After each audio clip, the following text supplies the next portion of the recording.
লোকটা আমার কোমর ছাড়তেই আমি তাকে ধাক্কা দিয়ে সরিয়ে দৌড়ে সোফা রুমে এসে মেন ডোর খুলতে যাব। তার আগেই লোকটা আমার হাত ধরে হ্যাঁচকা টানে তার দিকে ঘুরিয়ে আমার গা থেকে এক টানে ওড়নাটা নিয়ে নিল। তারপর টেনে নিজের সাথে মিশিয়ে নিয়ে রাগী কণ্ঠে বলল, বলেছিলাম না উল্টোপাল্টো কিছু করো না, খুব খারাপ হয়ে যাবে। কে আপনি? আর কেন আমার সাথে এমন করছেন? বলতে বলতে কেঁদেই দিয়েছি আমি। লোকটি সেদিকে পাত্তা না দিয়ে জোর করে আমার ওই ওড়নাটা দিয়েই আমার হাত বেঁধে দিল আর কিছু একটা পকেট থেকে বের করে মুখও বেঁধে দিল। অন্ধকার, তাই শুধু অবয়ব দেখা যাচ্ছে লোকটার। হঠাৎ আমার সাথে ঘটা এই আকস্মিক ঘটনায় বেশ ঘাবড়ে গেছি। কাজ সেরে বাসায় ফেরার পর এমন কিছু হবে আশা করিনি আমি। বর্ষার রাত, বাইরে মুষলধারে বৃষ্টি হচ্ছে, বিরতিহীনভাবে ঝরেই চলেছে। সে আজ থামতে একেবারেই নারাজ। একটা ইম্পর্টেন্ট আর্টিকেল নিয়ে কাজ করতে করতে বাড়িতে ফিরতে রাত হয়ে গেল। নিজের স্কুটিতে এসেছি তাই ভিজেও গেছি। 3 রুমের একটা ফ্ল্যাটে একাই থাকি আমি। ফ্ল্যাটে ঢুকে শরীরের পানি ঝাড়তে ঝাড়তে বেডরুমে ঢুকিয়ে চমকে গেলাম। বিদ্যুৎ নিয়ে রুমটা অন্ধকার। সেটা বড় কথা নয়, কারণ এইরকম বিদ্যুৎ চমকানো বর্ষণের দিনে এইসব এলাকার নিচের বিদ্যুৎও ওপরের বিদ্যুতের সাথে সাক্ষাৎ করতে চলে যায়, যেন এই সাক্ষাৎ অনিবার্য। কিন্তু আমার চমকানোর কারণ হলো আমারই বেডরুমে আমারই বেডে কেউ বসে আছে। অন্ধকারে তাকে দেখা না গেলেও তার অবয়ব স্পষ্ট। অবয়ব অনুসারে একটা ছেলে। আমি একবার চোখ ঝাপটা দিয়ে নিলাম। হেলুসিনেট করছে না তো?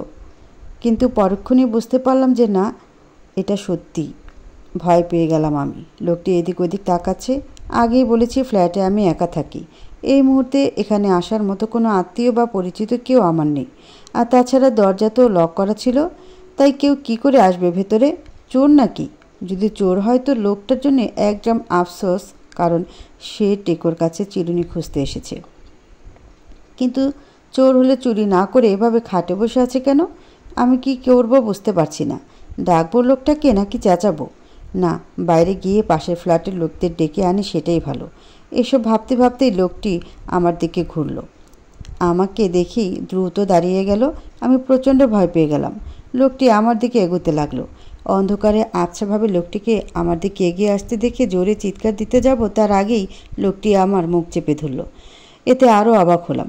আমি ছাড়া পাওয়ার জন্য নড়তে গেলেই লোকটি আরেক হাতে আমার কোমর চেপে ধরল, যাতে নড়াচড়া করতে না পারি। আমার সাথে ঘটে যাওয়া আকস্মিক এই ঘটনায় আমি পুরো হতভম্ব হয়ে গেছি। একা একটা ফ্ল্যাটে একটা মেয়ের সাথে এরকম কিছু হলে সেই মেয়েটার মনের পরিস্থিতি আন্দাজ করা কঠিন। চির পরিচিত আশঙ্কায় বুক কেঁপে উঠল আমার। লোকটা উত্তেজিত কণ্ঠে বলল, হে মিস, প্লিজ ডোন্ট শাউট। আমি কোনো খারাপ উদ্দেশ্য নিয়ে আসিনি। একটু থামুন, লেট মি এক্সপ্লেন। কিন্তু লোকটার কথা যেন আমার কানে গিয়েও গেল না। আমি নিজেকে ছাড়ানোর আপ্রাণ চেষ্টা চালিয়ে যাচ্ছি আর ভাবছি লোকটা চাইছেটা কি? চোর নাকি অন্য কিছু? লোকটার এইভাবে আমাকে ধরে রাখতে আমার আরও ভয় করছে। উল্টোপাল্টা কিছু হবে না তো আমার সাথে? রোজ এরকম কত ঘটনার আর্টিকেল নিজের হাতে লিখি। লেখার সময় বেশ আক্ষেপ হয় মেয়েগুলোর জন্য। আজকে আমার সাথে এমন কিছু হবে? কালকে কেউ আমারও আর্টিকেল বানাবে। সেই সাথে মন থেকে বেরিয়ে আসবে আক্ষেপ আর দীর্ঘশ্বাস। এইসব ভেবে আরও মোস্তাতে মোস্তাতে নিজেকে ছাড়ানোর চেষ্টা করতে শুরু করলাম। লোকটা এবার বিরক্তিকর কণ্ঠে বলল, আরে এমনভাবে লাফাচ্ছেন কেন? আমাকে বলতে তো দিন। আসলে নিচে। কিন্তু আমি এবারও কথাটা শেষ করতে না দিয়ে শব্দ করতে করতে নিজেকে ছাড়ানোর চেষ্টা করছি। একে বলতে দিলে বিপদ। আগে এর থেকে ছাড়া পেয়ে আমার লোক জড়ো করতে হবে। কিন্তু যদি পালিয়ে যায়? অন্ধকার তো, লোকটার মুখও দেখতে পাচ্ছি না। লোকটা আবার একটু রাগে গলাতে বলল, শ্যাল আই ফিনিশ? একটু বলি, তারপর না হয় আপনি আপনার পেঙ্গুইন ডান্স দেখাবেন। সারা রাতই আছি এখানে, নিরিবিলি বসে দেখব। সারা রাত থাকবে শুনি বুকটা ধক করে উঠল। তবে কি যা ভাবছি তাই হতে চলেছে? এবার আমার ছটফটানি আরও বেড়ে গেল। রীতিমতো লাফানোর চেষ্টা করছি আমি। আর মুখ দিয়ে টাইপ শব্দ তো আছেই, যেটা আমার নিজেরই বিরক্ত লাগছে। লোকটার কেমন লাগছে কে জানে। লোকটা আবার ভীষণ জোরে ধমক দিল আমাকে। ধমকটা এতই জোরে ছিল যে আমি একেবারে খরগোশের ছানার মতো করে শান্ত হয়ে রইলাম। লোকটা আবার একটা শ্বাস নিয়ে বলল, অ্যাট লাস্ট মুখ ছাড়ছি আমি। ছাড়ার পর যদি একটু চিৎকার চেঁচামেচি বা উল্টোপাল্টো কিছু করেন তাহলে খুব খারাপ হবে, মনে থাকবে? আমি ভদ্র মেয়ের মতো হ্যাঁ বোধক মাথা নাড়লাম, কারণ ভয় পেয়ে গেছি লোকটার ধমকে। কিন্তু মনে মনে বলছি, একবার শুধু ছেড়ে দেখ না। তোকে যদি গণধুলে না খাওয়াই তাহলে আমি 1 সপ্তাহ চকলেটটা খাবো না। তারপর লোকটা আমার কোমর আর মুখ ছেড়ে দিতেই এই ঘটনা ঘটল। বাইরে ঝমঝম শব্দে বৃষ্টি হচ্ছে। আমি হাত মুখ বাঁধা অবস্থায় গুটি সুটি মেরে সোফায় বসে আছি, আর লোকটা সামনের সিঙ্গেল সোফায় বসলো। অন্ধকার হলো, বাড়ি থেকে আসা আলো সব কিছুই দেখা যাচ্ছে, কিন্তু পরিষ্কার না, অবয়ব আকারে। লোকটা ঠান্ডা গলায় বলল, I am sorry for my behaviour. তুমি করে বলার জন্যও সরি, কিন্তু আমার কাছে কোনো সেকেন্ড অপশন ছিল না। আপনি তৈরি ছিলেন না কিছু শোনার জন্যে, নিজের মতো করে লাফিয়ে যাচ্ছিলেন। অযথায় ভয় পাচ্ছেন আপনি আমাকে। আমি কিছু বলতে পারছি না কারণ আমার মুখ বাঁধা, কিন্তু লোকটার উপর রাগ হচ্ছে। এইভাবে একটা মেয়ের ঘরে ঢুকে বসে থাকলে মেয়েটা চেঁচাবে না, নাকি মনোব্রত পালন করবে? আর বলে কিনা অযথায় ভয় পাচ্ছি, ডিসগাস্টিং। কিন্তু এই ব্যাটার মতলবটা কি? লোকটা বলল, টেবিল লাইট বা মোমবাতি নেই? আমার এবার নিজের চুল নিজেরই ছিঁড়তে ইচ্ছে করছে। মুখ বেঁধে রেখে প্রশ্ন করছে, লোকটা নিজে জোকার নাকি আমাকে দেখে তা জোকার মনে হচ্ছে, সেটা নিয়ে আমি যথেষ্ট সন্দিহান। লোকটি নিজেই বলল, sorry I forgot, but please চেঁচাবেন না। বাইরে প্রচুর বৃষ্টি হচ্ছে আর ফ্ল্যাটের দরজাও বন্ধ। আপনার চিৎকার কেউ শুনবে না। আমি জাস্ট আমার নিজের কানের প্রোটেকশনের জন্য বলছি। এই কথা বলতে বলতে আমার মুখের বাঁধন খুলল। আমি ভ্রু কুঁচকে তাকিয়ে আছি। কি চাই কি এর? খারাপ কোনো উদ্দেশ্য থাকলে এতক্ষণে তো করার কথা ছিল, তবুও এদের বিশ্বাস নেই। না জানি কি ফোন দিয়ে আসছে। অত্যন্ত বিরক্তি নিয়ে বললাম, আপনাকে না দেখতে খুব ইচ্ছে করছে আমার। কেন? অ্যাকচুয়ালি আমার এলিয়েন দেখা হয়নি এখনও অবধি। সুযোগ যখন পেয়েছি মিস করব কেন? লোকটি হেসে দিল।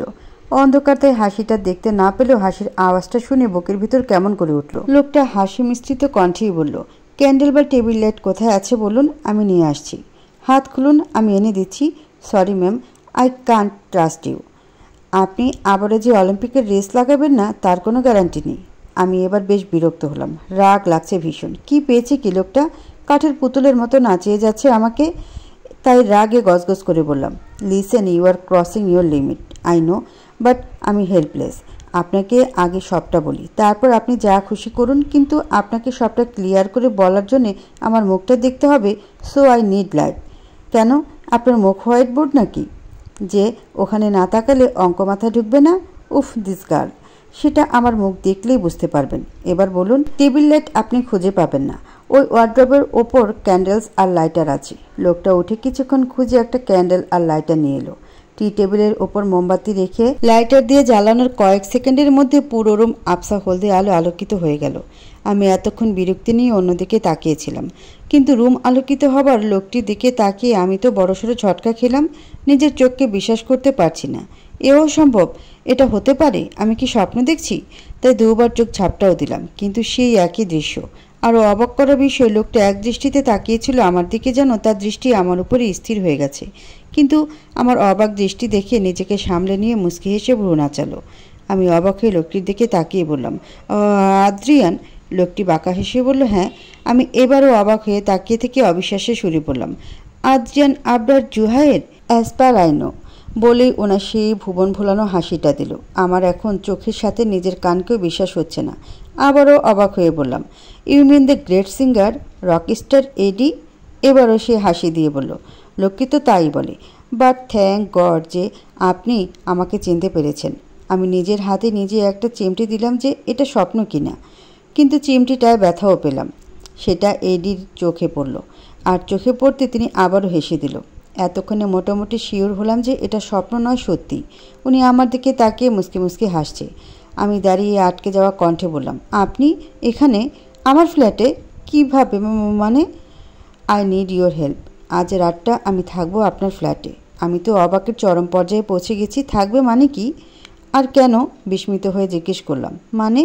মানে আজ রাতটা আমার এখানেই কাটাতে হবে। আজব, এমনভাবে বলছে যেন নিজেরই ফ্ল্যাট, ইচ্ছে হলেই থাকবে। মামাবাড়ির আবদার? আমি ভ্রুকুচকে বললাম। যদি থাকতে না দিই? উনি মুচকি হেসে পকেটে হাত ঢুকিয়ে বললেন, আপনি বাধ্য। কারণ যদি আবার ভুলভাল কিছু করেন তো ওভাবে হাত মুখ বেঁধে রেখে দেব। আপনি চান সেটা? আমি ভয়ে মাথা নাড়ালাম। কারণ যদি সত্যি আবার ওভাবে বেঁধে রেখে দেয়? উনি বাঁকা হেসে বলল, গুড গার্ল।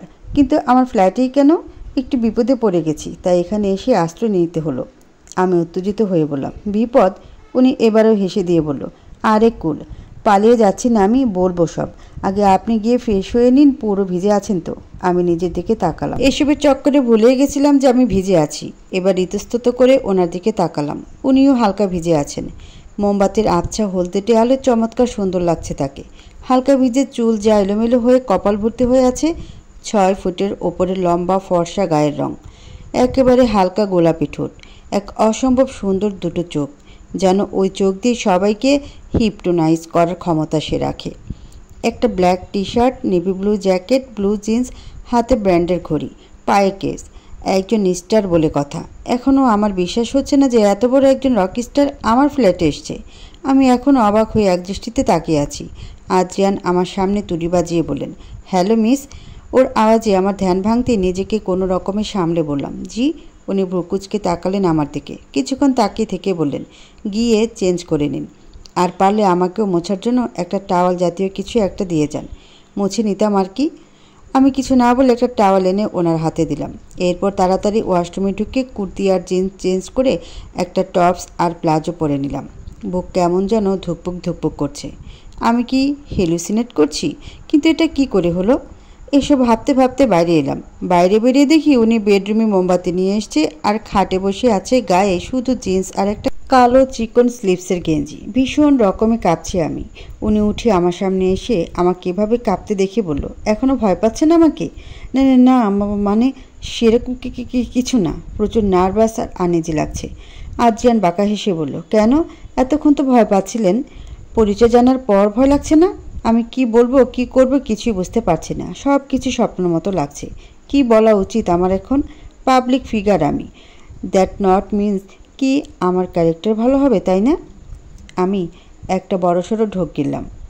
উনি একটু একটু করে এগিয়ে আসছেন আমার দিকে, আর আমি নিজের অজান্তেই পেছিয়ে যাচ্ছি। পেছোতে পেছোতে দেয়ালে লেগে গেলাম। মনে মনে প্রচুর ভয় হচ্ছে। শুনেছি এইসব সেলিব্রিটিদের ক্যারেক্টার একেবারেই খারাপ হয়।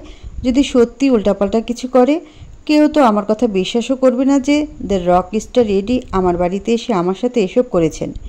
এমন কি কারণ থাকতে পারে ওনার এখানে আসার? এসব ভাবতে ভাবতে উনি একদম আমার কাছে এসে দেয়ালে হাত রাখলো। ভয়ে আত্মা শুকিয়ে যাচ্ছে আমার। উনি একটু ঝুঁকতেই আমি খিচে চোখ বন্ধ করে নিলাম। লোকটার নিঃশ্বাস আমার মুখে পড়তেই আমি নিজেকে আরও গুটিয়ে নিলাম। হৃদস্পন্দন তীব্র থেকে তীব্রতর হচ্ছে, নিঃশ্বাস ভারী হয়ে আসছে। হঠাৎ করেই ফিক করে হেসে দেবার শব্দ পেলাম। আস্তে আস্তে চোখ খুলে তাকিয়ে দেখি হাসছেন উনি। উনি হাসতে হাসতে খাটে গিয়ে বসলেন। আমি ভ্রুকুচকে তাকালাম ওনার দিকে। উনি হাসি থামিয়ে বলল, sorry, I was just kidding, but আপনি তো ভয়ে পুরো জমে গেছেন, বলে আবারও হেসে দিলেন। আমি চোখ ছোট ছোট করে তাকিয়ে আছি ওনার দিকে। এরকম মজার কোনো মানে হয়? আমাকে এভাবে তাকিয়ে থাকতে দেখে হাসি থামিয়ে বললেন, আচ্ছা সরি বললাম তো, মজাটা একটু বেশি হয়ে গেছে বুঝতে পারছি। আমি এবার হাত দুটো ভাঁজ করে দেয়ালে হেলান দিয়ে বললাম, রকস্টার এডির এখানে এসে টপকানোর কারণটা কি? এটা শুনে আদ্রিয়ান এক ভ্রু উঁচু করে তাকালো আমার দিকে, তারপর বাঁকা হেসে বলল, আরে বাহ, ভয়েস টোনে এত পরিবর্তন! একটু আগে তো আমার চোখের দিকে তাকিয়ে কথা বলতে পারছিলেন না, কেন বলতে গিয়ে কতেই আটকে যাচ্ছিলেন? কি এমন হলো যে ভয়ে যে এত জোর? ভোকাল কর্ডের চার্জ শেষ হয়ে গেছিল, রিচার্জ করে নিয়েছি। এখানে কেন এসেছেন সেটা আগে বলুন। আদ্রিয়ান একটা মেখে হাসি দিয়ে বলল, খিদে পেয়েছে। আমি ভ্রুকুচকে তাকালাম ওনার দিকে। ইয়ার্কি পেয়েছে নাকি? মানে কি এসবের? বিরক্তিকর কণ্ঠে বললাম, আপনি আমার ফ্ল্যাটে খেতে এসেছেন? হ্যাঁ, বাড়িতে আজ খাবার ছিল না, তাই আর কি, বলেই মিটমিটিয়ে হাসতে লাগলো। আমি কিছু না বলে মুখ ফুলে খাটে গিয়ে বসে ওনার দিকে হতাশ দৃষ্টিতে তাকিয়ে রইলাম। ওনার সব ইন্টারভিউতে দেখিয়েছে যে উনি ভীষণ মজার মানুষ, রিপোর্টারদের সাথেও বেশ মজা করে। পাবলিক ইনফরমেশন অনুযায়ী উনি যতটা ফানি, মাঝে মাঝে ততটাই অ্যাগ্রেসিভ। বেশ কয়েকটা ইন্টারভিউতে ক্যামেরার সামনে রিপোর্টারের ওপর রেগে যেতে দেখা গেছে তাকে উল্টাপাল্টা প্রশ্ন করার জন্যে। বাট পার্সোনালি যে উনি ঠিক একই রকম সেটা বেশ বুঝতে পারছি। কিন্তু এই মুহূর্তে এত কৌতূহল আর উত্তেজনার মধ্যে ওনার এই রসিকতা আমার বেশ বিরক্ত লাগছে। আমার এই হতাশ দৃষ্টি দেখে উনি হাসি মুখিয়ে বললেন, ওকে ফাইন, বলছি সব, বাট তার আগে আপনার সেলফোনটা দিন তো একটু আমাকে। কেন, আমারটা দিয়ে কী কাজ? আপনারটা নেই নাকি? উনি এবার রাগান্বিত কণ্ঠে বললেন, আপনার কি মনে হয় আমার ফোন আমার সাথে থাকলে আমি এখানে অন্ধকারে বসে বসে মশা মারতাম এতক্ষণ? আমি এবার বিরক্তির চরম পর্যায়ে গিয়ে বললাম, আপনার কি মনে হয় আমার সেলফোনে চার্জ থাকলে আমি একটা অপরিচিত লোককে রুমে দেখে ফোন করে লোক জড়ো না করে ওখানে ঠ্যাটার মতো দাঁড়িয়ে থাকতাম? চার্জ নেই ফোনে? উনি বেডের উপর একটা ঘুষি মেরে বললেন, শিট, এখন তো কারেন্টও নেই, আমার ফোনে না হয় চার্জ নেই, আপনার ফোনটা কি হাওয়া খেতে গেছে? উনি রেগে তাকালো আমার দিকে। আমি একটু ভয় পেয়ে গেলাম, তাই হালকা গলা ছেড়ে ওনার থেকে একটু দূরে সরে বসলাম। দুজনে কিছুক্ষণ নীরবতা পালন করার পর আমিই বললেন, না তো কি এমন হলো যে এত বড় একজন সেলিব্রিটি, যার সাথে একটা সেলফি তোলার জন্য ফ্যান্সরা হুমড়ি খেয়ে পড়ে। সে একটা সাধারণ মেয়ের ফ্ল্যাটে চোরের মতো ঢুকলো। আদ্রিয়ান অবাক হয়ে আমার দিকে তাকিয়ে থেকে বলল, হোয়াট, আমি চোর? আমিও অবাক হওয়ার ভান করে বললাম, সেটা কখন বললাম? Then what do you mean by চোরের মতো ঢুকলেন? না মানে আপনি যেভাবে ঢুকেছেন পুরো চোরের মতোই লাগছিল আর কি, বলেই মিটমিটিয়ে হাসছি। উনি এবার চোখ ছোট ছোট করে আমার দিকে তাকিয়ে বললেন, তাই না? আমি হাসি থামিয়ে সিরিয়াস মুখ করে বললাম, তাই তো। উনি রাগান্বিত হয়ে আমার দিকে একটু ঝুঁকতেই আমি মাথাটা একটু পিছিয়ে নিলাম। উনি শান্ত কণ্ঠে বললেন, কি যেন বলছিলেন? কিসের মতো লেগেছে আমাকে? আমিও একটা ঢোক গেলে বললাম, ও বাবা, আমি তো মজা করছিলাম। আপনি এত সিরিয়াস কেন নিচ্ছেন? আপনাকে একটু চোরের মতো লাগছিল না। বিশ্বাস করুন, আপনাকে ডাকাতের মতো লাগছিল। হোয়াট? নিজেই চমকে গেলাম। কী সব বলছি? দিলাম তো আগুনে ঘি ঠেলে। আমার এই এক সমস্যা, ভয় পেয়ে গেলে কি বলি না বলি নিজেই বুঝতে পারি না। উনি ভ্রুকুচকে তাকিয়ে আছে আমার দিকে। সেটা দেখে আমি একটু মিকি হেসে বললাম, না না না, মানে আপনাকে আপনাকে তো হ্যাঁ মনে পড়েছে আপনাকে পুরো। কিন্তু কথাটা শেষ করার আগেই উনি আমাকে থামিয়ে দিয়ে বললেন, থাক, আপনাকে আর কিছু মনে করতে হবে না। চোর ডাকাত অবধি হজম করে নিয়েছি, এরপর কিছু হজম করতে গেলে বদহজম হয়ে যাবে ম্যাডাম। এটুকু বলে সোজা হয়ে বসলেন। আর সাথে আমি একটা স্বস্তির নিঃশ্বাস ফেলে সোজা হয়ে নিজেকে ঠিকঠাক করে নিলাম।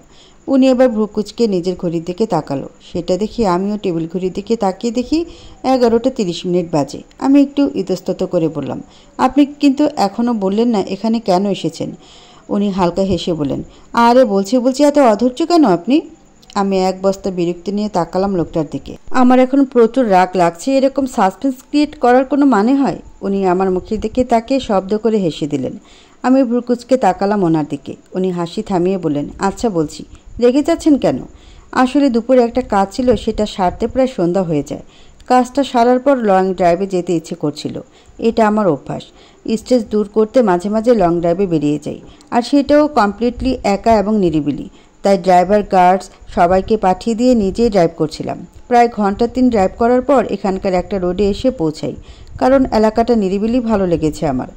আর তখনই খেয়াল করি যে কিছু লোক ফলো করছে আমাকে, কারণ অনেকক্ষণ ধরেই তাদের আমার পেছনে আসতে দেখেছিলাম।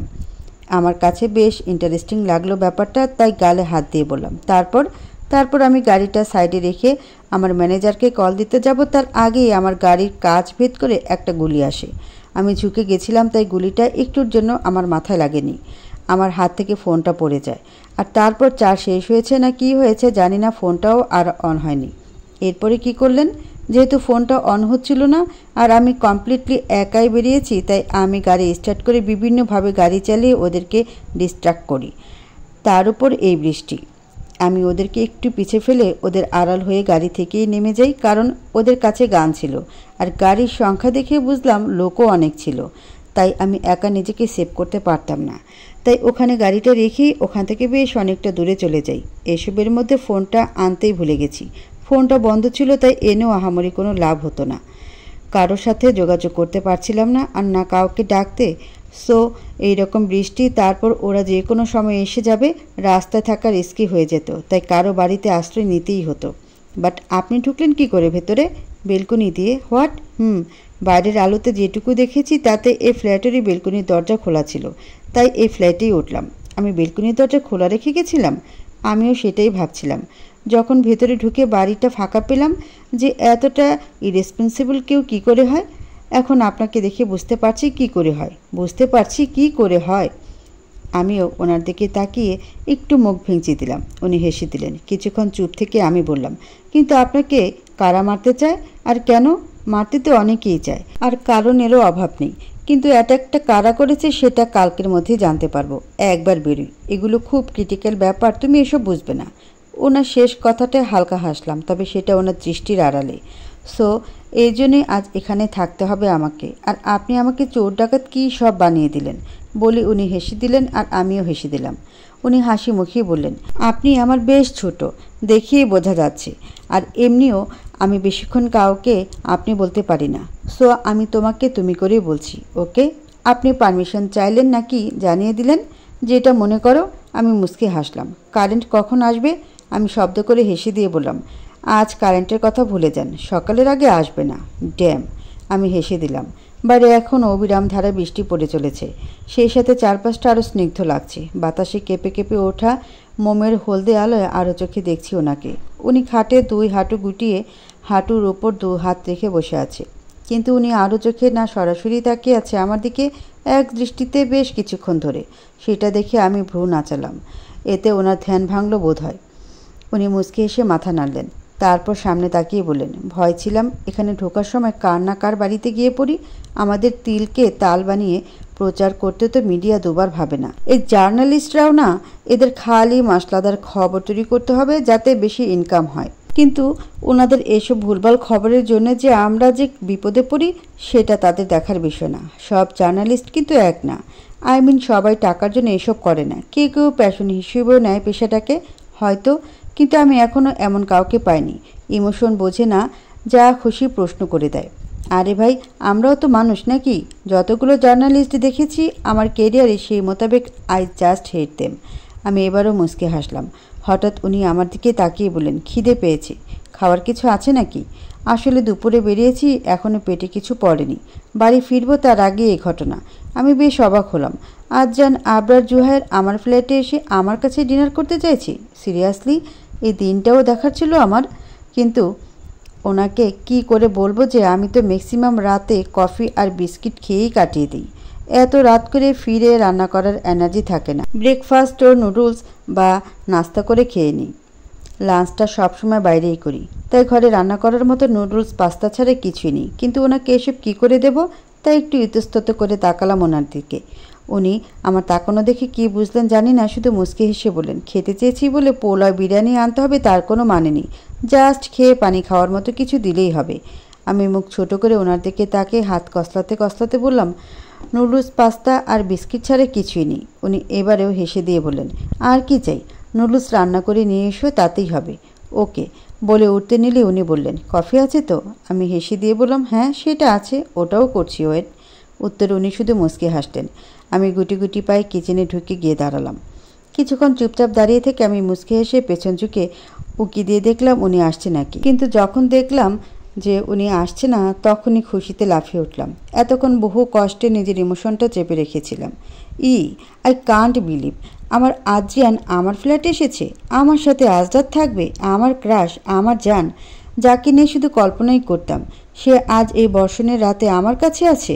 ওর সাথে কথা বলেছি আমি, ওর জন্য ডিনার বানাচ্ছি। ওয়াও, আমি জাস্ট ভাবতে পারছি না। এসব বলে এলোপাথারি নাচতে শুরু করলাম। পাগলের মতো লাফিয়ে লাফিয়ে নাচছি, যেন হাতে চাঁদ পেয়েছি। আশেপাশে কোনো কিছুর খেয়াল নেই আমার। নাচতে নাচতে পেছন ঘুরে আমি পুরো চমকে গেলাম। নাচ অটোমেটিক বন্ধ হয়ে গেল আমার, কারণ আদ্রিয়ান হাত ভাঁজ করে দেয়ালে হেলান দিয়ে দাঁড়িয়ে আছে। শুনে ফেললো না তো কিছু? যদি শুনে থাকে যে উনি আমার ক্রাশ আর ওনাকে আমি এত পছন্দ করি, তাহলে তো ভাব 100 গুণ বেড়ে যাবে। বহুত কষ্টে নিজের ইমোশনকে চেপে রেখে একটা ইমেজ ক্রিয়েট করেছি, সেটা নষ্ট হয়ে যাবে। বাহ, ডান্সটা তো খুব ভালো করো তুমি। ওনার কণ্ঠস্বর শুনে আমার ধ্যান ভাঙল। তাকিয়ে দেখি আদ্রিয়ান ডান হাত থুতনিতে রেখে মুচকি মুচকি হাসছে। ও কতটা শুনেছেন বা কতটা দেখেছেন সেটাই তো জানি না, তাই ইতস্তত করে বললাম, না মানে আমি আসলে। আদ্রিয়ান ওনার জিন্সের পকেটে হাত ঢুকিয়ে আমার সামনে এসে দাঁড়িয়ে বললেন, নাচছিলে ভালো কথা, কিন্তু কিচেনে ঢুকে এমন কি হলো যে ঘর কাঁপিয়ে নাচতে শুরু করলে? আমি মনে মনে একটা স্বস্তির নিঃশ্বাস ফেললাম। যাক, কিছু শুনতে পাইনি।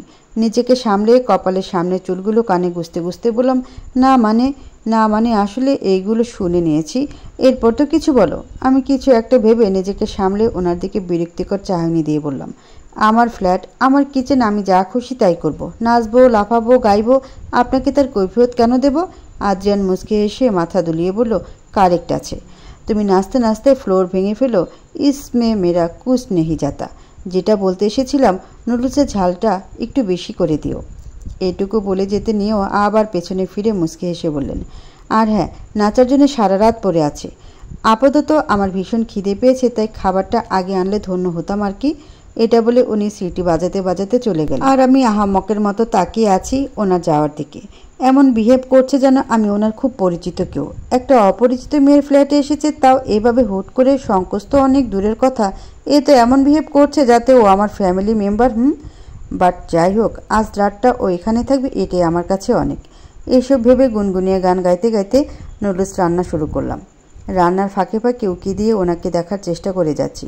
নুডলস রান্না কমপ্লিট করে দুটো প্লেটে সার্ভ করে নিয়ে গেলাম। গিয়ে দেখি সাহেব খাটের এক কোণে আসাম করে বসে চারপাশ দেখছে। আমাকে দেখি উনি একটা হাসি দিলেন। উত্তরে আমিও একটা হাসি দিলাম। আমি প্লেটটা ওনার দিকে বাড়িয়ে দিতে উনি প্লেটটা হাতে নিয়ে বলেন, ওয়াও, স্মেলটাই এত ভালো আসছে, খেতে না জানি কত ভালো হবে। আমি হেসে দিয়ে বললাম, টেস্ট করে দেখুন। উনি হেসে খানিকটা খেয়ে বলেন, টু গুড। খারাপ হলেও কি বলবেন নাকি? না, সত্যি ভালো হয়েছে, তুমি টেস্ট করে দেখো। ওনার কথায় হেসে দিয়ে নিজের প্লেট থেকে খেতে শুরু করলাম। আমার কাছে বিশেষ কোনো টেস্ট লাগেনি, কারণ রোজকার স্বাদ এটা। উনি খেতে খেতেই বললেন, তুমি এই ফ্ল্যাটে একাই থাকো? আমি শুনেছি আপনিও নাকি আলাদা থাকেন। হ্যাঁ, কারণ? উনি একটু অন্যরকমভাবে তাকালেন আমার দিকে, তারপর প্লেটটা নামিয়ে রেখে বলল, বাবা, এত ইন্টারেস্ট? আমি হকচকিয়ে গিয়ে বললাম, না মানে আমি এমনিই জিজ্ঞেস করলাম, পার্সোনাল ইস্যু হলে বলতে হবে না। উনি হেসে দিয়ে বললেন, অতটাও পার্সোনাল না যে তোমাকে বলা যাবে না। আমি ভ্রুকুচকে তাকালাম। উনি মুখে হাসি রেখেই বললেন, একটা রাত তোমার হেল্প নিয়েছি, সো এটুকু বলতেই পারি তোমাকে। ও, তবে আগে খেয়ে নিই, তারপর কফি খেতে খেতে বলবো, ওকে? উনি এক মনে খাচ্ছেন আর আমি এক দৃষ্টিতে তাকিয়ে আছি ওনার দিকে আর খাচ্ছি। সত্যি আমার মনে করি মিডিয়া জগতের এসব লোকেদের লাইফস্টাইল কতই না ভিন্ন। তবে তাদের ওই চাকচিন্যপূর্ণ জীবনযাপনের মধ্যেও কিছু ছোট ছোট সাধারণ বৈশিষ্ট্য থাকে, যেটা ক্যামেরায় ধরা পড়ে না। ওনাদের এই অসাধারণ সত্তার মধ্যে কোথাও না কোথাও একটা অতি সাধারণ সত্তাও লুকিয়ে থাকে, যেটা শুধুমাত্র ওনার সংস্পর্শে আসা মানুষগুলোই বুঝতে পারে। সেটা আজ ওনাকে দেখে বেশ বুঝতে পারছি। হঠাৎ উনি খাওয়া ছেড়ে আমার দিকে তাকিয়ে বললেন, হ্যালো মিস, ঠান্ডা হয়ে যাচ্ছে, আগে ওটা খাও, তারপর আমায় নিয়ে গবেষণা করো। ওনার কথা ধ্যান ভাঙল আমার। আমি তাড়াতাড়ি নিজেকে সামলে খাওয়ায় মন দিলাম। ভেতরে ভেতরে লজ্জা পেলেও সেটা বাইরে প্রকাশ করিনি। উনিও হালকা হেসে খাওয়ায় মন দিলেন। নুডলস খাওয়ার পর বললেন, ক্যান্ডেলটা শেষ হয়ে যাচ্ছে, আরেকটা জ্বালাবো? আমি ভ্রুকুচকে মুচকে হেসে বললাম, যে ফ্ল্যাটে ঢোকার আগে পারমিশন নেয়নি সে মোম জ্বালাতে পারমিশন চাইছে? পিঞ্চ মারছো? যেটা মনে করেন। আজান হেসে দিয়ে বললেন, বাহ, আমার ডায়লগ আমাকেই শোনাচ্ছ? আমি ভ্রুকুচকে তাকালাম। ডায়লগের ওপর কি নাম লেখা ছিল? না, তা ছিল না। Then okay fine, you won I lose. এবার কি ক্যান্ডেল জ্বালাতে পারি ম্যাডাম? আমি জ্বালাচ্ছি, আপনি বসুন। না, তুমি বরং কফিটা করে আনো, আমি ক্যান্ডেল জ্বালাচ্ছি। আমি মুচকে এসে টেবিল লাইট নিয়ে চলে গেলাম কিচেনে কফি করতে। কফি করে নিয়ে গিয়ে দেখি উনি রুমে নেই। বুঝলাম বেলকনিতে আছে। বৃষ্টি এখন আর তেমন নেই, হালকা ছিটে ছিটে ফোঁটা পড়ছে, তবে আকাশটা পরিষ্কার না। খানিক পরে আবারও ঝরঝর করে বৃষ্টি পড়বে বোঝাই যাচ্ছে। চারপাশে একরকম নিস্তব্ধতা বিরাজ করছে। তবে তার মধ্যে তাই বেলকনিতে গিয়ে দেখি উনি নিচে বসে আছেন। আমি অবাক হয়ে বললাম, নিচে বসে আছেন কেন? উনি আমার দিকে তাকিয়ে মুচকে হাসি দিয়ে বললেন, নিচেই ভালো লাগছে, এই ঠান্ডা ঠান্ডা পরিবেশ, হালকা বৃষ্টির ছিটে। আমি কিছু না বলে কফি মগটা ওনার দিকে এগিয়ে দিলাম। উনি মুখে সেই কিউট হাসিটা রেখেই মগটা হাতে নিয়ে আরেক হাতে ওনার পাশে ইশারা করে বললেন, বসো। আমি বেশ অবাক হলাম ওনার কথায়। ইতস্তত করে বললাম, আমি বসবো আপনার পাশে? উনি ভ্রুকুচকে আমার দিকে তাকিয়ে বলেন, সমস্যা হবে তোমার? না, তা না, কিন্তু উনি আমার হাত ধরে বসিয়ে দিলেন ওনার ঠিক পাশে। আমি বেশ অবাক হয়ে তাকিয়ে আছি ওনার দিকে। আমাকে এভাবে তাকিয়ে থাকতে দেখে উনি মুচকি হেসে বললেন, তুমি বাস জার্নি করেছো? আমি হেসে দিয়ে বললাম, আমাদের মতো মানুষদের কাছে একটু দূরের জার্নি মানে বাস জার্নি। তার মানে অনেকের পাশে বসে জার্নি করেছো? হ্যাঁ, তা তো করেছি। আজান এবার আমার দিকে হালকা ঘুরে বলল, তাহলে আমি কি দোষ করলাম ম্যাডাম? ওটা আলাদা ব্যাপার। বাসে যাদের পাশে বসি তারা তো আমাদেরই ক্লাসের মানুষ। আর আপনি তো? আজান এবার শব্দ করে হেসে দিল। ওর হাসি দেখে আমি ভ্রুকুচকে তাকিয়ে রইলাম। এমন মনে হচ্ছে যেন মিরাক্কেলে অপূর্ব রয় যোগ বলছে। আজব। আমি কিছু বলবো তার আগে আজান হাসি থামিয়ে বলেন, মানুষের আবার ক্লাস? আচ্ছা, সেটা কোথায় লেখা আছে? আমি বুঝতে পারলাম উনি কী মিন করতে চাইছেন, তাই মুচকে এসে বললাম, ব্যাংক ব্যালেন্সে, বড় বড় গাড়িতে, বিশাল বাংলোতে, ফ্রেমে, আরও অনেক কিছুতে। আজান মুচকি হেসে কফিতে চুমুক দিয়ে বললেন, কিন্তু সেই ক্লাস সেট কে করেছে? আমরা মানে মানুষেরা। এক্স্যাক্টলি। সব তো আমাদের মধ্যেই, তাই না? যদি তুমি নিজেই পারফর্মার হও আর নিজেই জজ হও, তাহলে জাজমেন্ট কি কেউ মনে নেবে? তাহলে তোমরা কেন মানো? দেখো, ব্যাংক ব্যালেন্স, গাড়ি বাড়ি, ফেম, এগুলো দিয়ে একটা মানুষ কতটা ধনী বা কতটা সাকসেসফুল সেটা বলা যায়, কিন্তু কোনো মানুষের ক্লাস শুধুমাত্র তার পার্সোনালিটি আর ক্যারেক্টারের ওপর ডিপেন্ড করে। আমি গান করে টাকা ইনকাম করি, আমার গান সকলের ভালো লাগে, তো সবাই আমাকে ভালোবাসে, আর তাই গানের অফার বেশি আসে আর টাকাও। কিন্তু এতে শুধুমাত্র আমার সফলতা প্রকাশ পাচ্ছে। আমি কোন লেভেলের মানুষ সেটা না। মানুষের ক্লাস শুধুমাত্র মানবিকতা দিয়েই বিচার করা যায়, টাকা দিয়ে নয়। আমি এতক্ষণ ওর কথা মনোযোগ দিয়ে শুনলাম, তারপর কফিতে চুমুক দিয়ে বললাম, কিন্তু সেটা মানে কজন? রাজা যদি নিজেই নিজেকে রাজা না মানে, তাহলে অন্য কেউ কেন মানবে? ওর কথার মানে বুঝতে পারলাম। সত্যি ঠিকই তো বলেছে। আমরা নিজেরাই যদি নিজেদের মিডল ক্লাস ভাবি, তাহলে বাকিদের কী দোষ? তবে আদ্রিয়ানের চিন্তাধারা খুব ভালো লাগলো। পুরো মন ছুঁয়ে গেছে ওর কথাগুলো। সত্যি সেলিব্রিটি মানে যে খারাপ, মরি, অহংকারী হবে তা নয়। তার প্রমাণ আজ আদ্রিয়ানকে দেখিয়ে পেলাম। যদিও বিভিন্ন ইন্টারভিউতে দেখেছি ওর পজিটিভিটি, কিন্তু সেগুলো শো অফ মনে হয়েছিল আমার। এইসব ভেবে ওর দিকে তাকিয়ে মুচকি হাসলাম। একটু পর কিছু একটা ভেবে ওকে বললাম, বললেন না তো ফুল ফ্যামিলি থাকতেও আপনি কেন একা থাকেন? উনি কিছুক্ষণ চুপ থেকে সামনের দিকে তাকিয়ে কফির মগে চুমুক দিয়ে বললেন, প্রবলেমটা হলো ড্যাড, উনি কোনোদিনও এসব গান মিডিয়া জগৎ পছন্দ করতেন না। তার ইচ্ছে আমি তার কোম্পানির দায়িত্ব নিই, কিন্তু আমি কোনো কালেই এসব পছন্দ করতাম না। এসব বিজনেস, ক্লায়েন্ট, এগুলো আমার মাথায় ঢুকতোই না। ছোটবেলা থেকে গানের প্রতি একটা আসক্তি ছিল, আর সময়ের সাথে সাথে সেই আসক্তি আরও তীব্রতর হয়েছে। স্কুল কলেজের বিভিন্ন ফাংশনে গান গাইতাম, তবে আমার এই খাপছাড়া ভাবটাই ড্যাডের সহ্য হচ্ছিল না। কলেজের এক ফাংশনে এক মিউজিক ডিরেক্টরের আমার গলা ভালো লাগে, আর সেখান থেকে এই জগতে জার্নি শুরু। ড্যাডের যদিও পছন্দ ছিল না, কিন্তু কিছু বলেনি। কিন্তু পড়াশোনা শেষ হবার পরেও যখন ওনার কোম্পানির দায়িত্ব নিতে চাইনি, তখন আমার উপর প্রেশার ক্রিয়েট করা শুরু করলেন। কিন্তু আমি কিছুতেই রাজি হচ্ছিলাম না। তখন এক প্রকার জোর করা শুরু করলো। মমও ড্যাডের মুখের উপর কিছু বলতে পারছিল না। একদিন এই নিয়ে ড্যাডের সাথে তর্ক হয়, আর সেই তর্কাতর্কির মধ্যেই ড্যাড আমার গায়ে হাত তোলে, যেটা আমি মানতে পারছিলাম না। তাই সেই দিন সেই মুহূর্তেই চলে এসেছিলাম ওই বাড়ি থেকে। এতক্ষণ চুপচাপ শুনছিলাম ওর কথা। ওর কথা শেষ হতেই আমি বললাম, হ্যাঁ, কিন্তু আপনি আপনার বাবার একমাত্র ছেলে, উনি তো এটাই চাইবে যে ওনার কোম্পানির দায়িত্ব আপনি নিন। আদ্রিয়ান সামনের দিকে তাকিয়ে বলল, আই নো, বাট বাবা হিসেবে ওনার আমার স্বপ্নটাকে গুরুত্ব দেওয়া উচিত ছিল, তাই না? যদি উনি বলতেন যে আমি গান করে সময় পেলে অফিসে বসতে পারি, তাহলে আমি রাজি হয়ে যেতাম। কিন্তু উনি তো আমাকে আমার গানটাই ছাড়তে বলছিলেন। আমি কিছু না বলে কফির মগে চুমুক দিলাম। বিদ্যুৎ চমকানোর আলোয় হঠাৎ করে আলোকিত হওয়া আকাশটা দেখছি, আর মেঘের হালকা শব্দে গুরুম গুরুম আওয়াজ শুনছি। ভেতরটা ভার ভার লাগছে খুব। বুকের ভিতরে এক অদ্ভুত বিষাদ গ্রাস করছে। খুব মনে পড়ছে আব্বুর কথা। কি অবাক করা ব্যাপার, তাই না? কারো স্বপ্ন পূরণের জন্য তার বাবাই বাধা হয়ে দাঁড়ায়, আর কেউ নিজের বাবার দেখার স্বপ্নকে আঁকড়ে ধরে এখনও শ্বাস নিচ্ছে। সত্যি জীবনটা খুব অদ্ভুত। এখানে যেমন আলাদা আলাদা মানুষ আছে, সেই সাথে তাদের আলাদা আলাদা সমস্যা, কষ্ট, যন্ত্রণা আছে। কারো কিছু থাকার যন্ত্রণা, কারো কিছু না থাকার যন্ত্রণা। কিছু আছে বলে কেউ কষ্ট পাচ্ছে, আবার কিছু হারিয়ে ফেলেছে বলে অন্য কেউ কষ্ট পাচ্ছে। কিন্তু ব্যস্ততম এই শহরে আমরা সবাই শুধু নিজেকে নিয়েই ব্যস্ত। কারো দুঃখে একটু আক্ষেপ আর দীর্ঘশ্বাস দেওয়ার সময় থাকলেও পাশে থেকে সান্ত্বনা দেওয়ার মতো সময়ের বড্ড অভাব আমাদের। হঠাৎ করে আদ্রিয়ান আমার সামনে তুড়ি বাজিয়ে বললেন, কি ভাবছো? ওনার ডাকে ধ্যান ভাঙল। নিজেকে সামনে বললাম, কিছু না। আমার সম্পর্কে তো অনেক কিছু জানো, আর অনেকটা এখন জানলে, বাট তোমার সম্পর্কে কিছু জানা হলো না। এতক্ষণ হয়ে গেল নামটা পর্যন্ত জানা হয়নি। Anima, Anima Kotwal. Wow, cute name. By the way, এত লেট করে ফিরলে? দেখে মনে হলো অফিস থেকে এসেছো। কি করো তুমি? আই মিন প্রফেশন কি? এ যদি এখন আমার প্রফেশন জানে, না জানি হার্ট অ্যাটাক করে বসি। বলবো? কিন্তু মিথ্যে বলাটাও তো ঠিক হবে না। তবে আমার জব জানলে ও শিওর কয়েকশো ভোল্টের ঝটকা খাবে। ভুল ভাববে না তো আমায়? এটা মনে করবে না তো আমি নিজের স্বার্থে ওকে এখানে থাকতে দিয়েছি? এত ভালো ব্যবহার করছে শুধুমাত্র নিজেরই ফায়দার জন্যে? চলে যাবে না তো এখান থেকে? বাট যা খুশি হোক, আমি মিথ্যে বলতে পারবো না। এসব ভাবতে ভাবতেই উনি আবার আমার সামনে তুড়ি বাজিয়ে বললেন, এই যে ম্যাডাম, কোথায় হারিয়ে যান বলুন তো? না মানে, উনি মুচকি হেসে বললেন, কিসে জব করো তুমি? আমি চুপ করে আছি। সেটা দেখে উনি ভ্রু কুঁচকে ফেললেন, তারপর বললেন, হোয়াট হ্যাপেন বলো? আমি এবার সাহস জুগিয়ে বলেই ফেললাম, আমি একজন জার্নালিস্ট। বেচারা সবে কফিতে চুমুক দিয়েছিল। এটা শুনে সাথে সাথে বিষম খেয়ে গেল। কাশতে কাশতে খারাপ অবস্থা। আমি ধরতে গিয়েও থেমে গেলাম। উনি নিজেকে সামলে আমার দিকে তাকিয়ে বললেন, সিরিয়াসলি? আমি হ্যাঁ বোধক মাথা নাড়তেই উনি ফ্লোরে একটা পাঞ্চ করে হতাশ দৃষ্টিতে সামনে তাকিয়ে বললেন, একেই বলে আকাশ থেকে পড়ে খেজুর গাছে আটকে যাওয়া। ওনার এই কথাটা শুনে আমার বড্ড হাসি পাচ্ছে, কিন্তু এই মুহূর্তে হাসাটা একদমই ঠিক হবে না। কারণ আমার ক্রাশের রিয়েকশনটা যখন এরকম হতাশ তখন আমার রিয়েকশনে হাসি থাকাটা মোটেই শোভনীয় নয়।